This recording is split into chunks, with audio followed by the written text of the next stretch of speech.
দুলদুল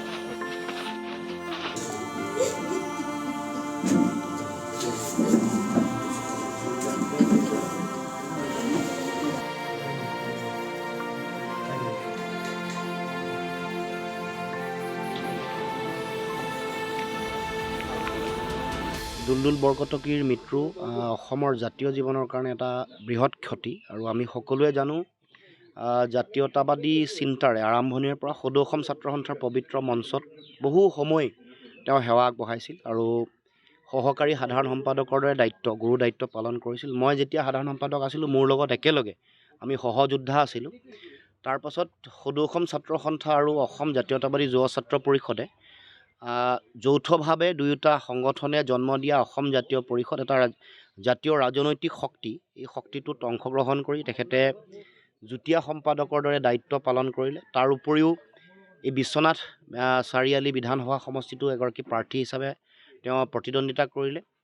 গতিকে এই এটা দীঘলীয়া পৰিক্ৰমা কেৱল মাত্ৰ পাভৈ অঞ্চলেই নহয়, সমগ্ৰ বিশ্বনাথ চাৰিআলি জিলা, তাৰ উপৰিও তেজপুৰ জিলাৰ এটা সময়ত অবিভক্ত তেজপুৰ শোণিতপুৰ জিলাৰ দায়িত্বত আছিল তেখেতে, সাধাৰণ সম্পাদকৰ দায়িত্বত।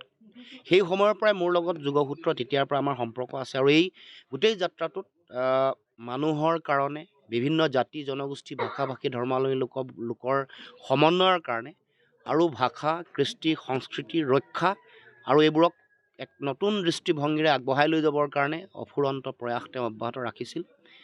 আপোনালোকে সকলোৱে জানে যে ইয়াত সমন্বয়ৰ দিন এটা বিশেষ অনুষ্ঠান আয়োজন কৰি সকলো জনগোষ্ঠীক আমাৰ ভূপেন হাজৰিকাৰ মৃত্যু তিথিত একত্ৰিত কৰি মানুহে মানুহৰ বাবে গানটো 11টা বিভিন্ন ভাষাত গোৱাই এটা অনন্য এটা উদাহৰণ মানুহৰ মাজত দাঙি ধৰিছিল। এইটো আছিল শক্তিশালী এটা সমন্বয়ৰ বাৰ্তা। গতিকে সদায় মানুহৰ মনত মানুহৰ হৃদয়ত প্ৰয়াত দুলদুল বৰকটকী জীয়াই থাকিব, কাৰণ মানুহৰ মূল্যায়ন কামেৰে হয়। আপোনালোকে সকলোৱে জানে নিৰ্বাচনত বহুত বেছি ভোট পোৱা নাই, কিন্তু যেতিয়া তেখেত ইয়ালৈ আহিল, মানে যেতিয়া আমাৰ মাজৰ পৰা তেওঁ চিৰবিদায় ল'লে, তাৰপিছত আপোনালোকে সকলোৱে দেখিছে যে হাজাৰ বিজাৰ জনতাৰ এটা সকলোৱে ইয়াত অংশগ্ৰহণ কৰিছে, সকলোৱে চকুলো টুকিছে। এইটোতো স্বাভাৱিক চিৰশাশ্বত এটা প্ৰক্ৰিয়া, মানুহৰ মৃত্যু, এইটো কোনেও অস্বীকাৰ কৰিব নোৱাৰে। কাৰণ মৃত্যু এটা সত্য, এটা আমি গ্ৰহণ কৰিব নোৱাৰা এটা সত্য। গতিকে আমি সকলোৱে গ্ৰহণ কৰিব লাগিব, এতিয়া উপায় নাই।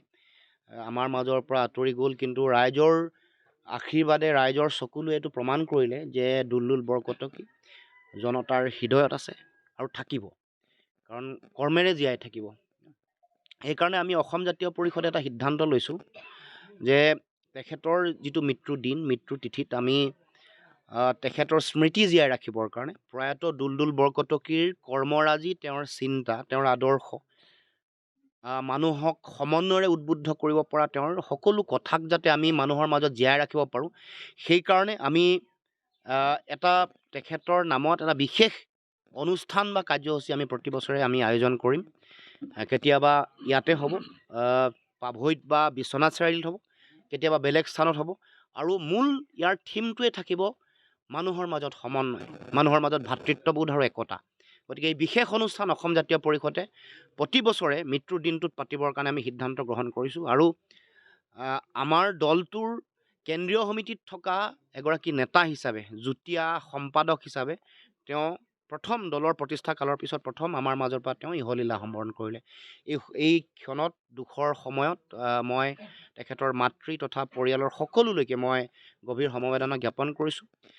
দুলদুল বৰকটকীৰ পবিত্ৰ আত্মাই বৈকুণ্ঠ ধামত স্থান পাওক, আমি তাকে কামনা কৰিছোঁ আৰু আশা ৰাখিছোঁ মানুহে সদায় তেওঁক এগৰাকী জাতীয়তাবাদৰ অক্লান্ত সৈনিক হিচাপে, এই অঞ্চলৰ মানুহৰ মাজত সমন্বয়, একতা, ভাতৃত্ববোধৰ মহান বাণী প্ৰেৰণ কৰা এগৰাকী শক্তিশালী যোদ্ধা হিচাপে মানুহে সদায় মনত ৰাখিব, হৃদয়ত সদায় স্থাপন কৰি ৰাখিব। অসম সন্মিলিত মৰ্চাৰ পৰা ইতিমধ্যে কংগ্ৰেছেতো উপনিৰ্বাচনৰ আগতে তেওঁলোকে বিদায় লৈছে, আপোনালোকে জানে। গতিকে এই নতুন আমি অসম মিত্ৰজোঁট আমি যেতিয়া পুনৰ গঠন কৰিলোঁ, সভাপতিৰ দায়িত্ব আমি সাংসদ ৰাজ্যসভাৰ অজিত কুমাৰ ভূঞা ডাঙৰীয়াক সভাপতিৰ দায়িত্ব দিছোঁ। মই সাধাৰণ সম্পাদকৰ দায়িত্বত আছোঁ। দুগৰাকী কাৰ্যকৰী সভাপতি আছে, কাঠাৰ ডাঙৰীয়া, জন ইংতি কাঠাৰ ডাঙৰীয়া আৰু সুপ্ৰকাশ তালুকদাৰ ডাঙৰীয়া। গতিকে আমি এখন প্ৰথম সভা কৰিম, এখন পৰ্যালোচনা সভা, যে বিগত সময়ছোৱাত কি হৈ গ'ল, কিয় উপ নিৰ্বাচনত এনেকুৱা ধৰণৰ বেয়াকৈ পৰাজয় হ'ল, চামগুৰিত জিকিব লগা ছিটটোত কিয় 26,000 হাৰিলে, জাতীয়তাবাদৰ ভেটি থকা বঙাইগাঁৱত কিয় হাৰিলে, এই বিহালী সমষ্টিটো যোৱাবাৰ লোকসভা নিৰ্বাচনত কংগ্ৰেছে কেৱল 37,000 ভোট পাইছিলে লোকসভাত, এতিয়া কেৱল কিয় অকল 4,000হে ভোট বৃদ্ধি হ'ল। 21ৰ নিৰ্বাচনত কংগ্ৰেছৰ বৰ্তমানৰ প্ৰাৰ্থীগৰাকী আৰু সেই সময়ৰ সন্মিলিত প্ৰাৰ্থী দুয়োগৰাকী মিলি 45,000 45,000 ভোট পাইছিলে, এইবাৰ কিয় 4,000 কমিল। এই গোটেই কথা বতৰাবোৰ বিশ্লেষণ হ'ব পৰৱৰ্তী দিনত। আমি হিমন্ত বিশ্ব শৰ্মা, যিগৰাকীয়ে অসমত ভয়াৱহ এটা শাসন ব্যৱস্থা চলাইছে, তেওঁৰ নেতৃত্বাধীন বিজেপিক কেনেকৈ অসমৰ মাটিৰ পৰা উৎখাত কৰিব পাৰি, তাৰ কাৰণে প্ৰয়োজনীয় ৰণকৌশল আমি কেনেকৈ গঢ়ি তুলিম, তাৰ কাৰণে একতাৰ কিমান প্ৰয়োজনীয়তা আছে, সকলো কথা পুংখানুপুংখভাৱে আমি বিশ্লেষণ কৰিম, পৰ্যালোচনা কৰিম, আৰু আমি বাস্তৱ পৰিস্থিতি সকলোৱে অনুধাৱন কৰি আমি কেনেকৈ আগবাঢ়িব পাৰোঁ সেই সম্পৰ্কতো আমাৰ চিন্তা চৰ্চা থাকিব। গতিকে সকলো দলৰে মতামত আমি ল'ম, কেনেধৰণে ভাবে কি কৰাটো উচিত, কেনেকৈ আগবঢ়াটো উচিত। কাৰণ আমি সদায় দেখি আহিছোঁ যে নিৰ্বাচনৰ আগলৈকে ছিটৰ কথা নহালৈকে আমাৰ মিত্ৰতাটো চবৰ ঠিকে থাকে, ছিটৰ কথা যেতিয়া আহে তেতিয়াই কংগ্ৰেছে অকণমান বেলেগ ধৰণৰ তেওঁলোকে ব্যৱহাৰ কৰিবলৈ আৰম্ভ কৰে। গতিকে সেই কথাটো আমি উপলব্ধি কৰিব লাগিব। এইটো আমি কেৱল মাত্ৰ ইগ' আৰু অহংকাৰৰ মাজত থাকি নিৰ্বাচনত যুঁজিম, নে সঁচাকৈ বিজেপিক হৰুৱাবৰ কাৰণে, হিমন্ত বিশ্ব শৰ্মাক উৎখাত কৰিবৰ কাৰণে আমি কাম কাজ কৰিম। কাৰণ শেহতীয়া যিটো উদাহৰণ হাৰিয়ানাৰ, আপোনালোকে সকলোৱে দেখিলে, হিচাপ নিকাচো দেখিলে, আপে 1.79% ভোট লৈ যোৱাৰ লগে লগে কেনেকুৱা অৱস্থা এটা হ'ল তাত কংগ্ৰেছৰ। তাৰ আগৰ অভিজ্ঞতা হ'ল মধ্যপ্ৰদেশ আৰু ৰাজস্থান। গতিকে এইবোৰ আমাৰ হাতত থকা কিছুমান বাস্তৱ ছবি বা বাস্তৱ অভিজ্ঞতা, তাৰ পৰা সকলোৱে শিক্ষা লোৱাৰ প্ৰয়োজনীয়তা আছে। গতিকে আমি যাতে পৰাভূত কৰিবলৈ লগা প্ৰয়োজনীয় যিটো শক্তিশালী ৰণকৌশল, সেই ৰণকৌশলৰ কাৰণে বাস্তৱ পৰিৱেশ পৰিস্থিতি, সন্মুখত বিজেপিৰ দৰে অতি ধনৱন্ত দলৰ তেওঁলোকৰ কূটকৌশল, সাম্প্ৰদায়িক ৰাজনীতি, ভোট বিভাজন, মেৰুকৰণ আৰু প্ৰলোভনৰ ৰাজনীতিৰ জালখন ফালি কেনেকৈ জনতাক তেওঁলোকৰ বিৰুদ্ধে উদ্বুদ্ধ কৰিব পাৰোঁ, সেই সম্পৰ্কত এটা আমি পৰৱৰ্তী দিনৰ ৰণনীতিৰ কথা পাতিবৰ কাৰণে আমি কাইলৈ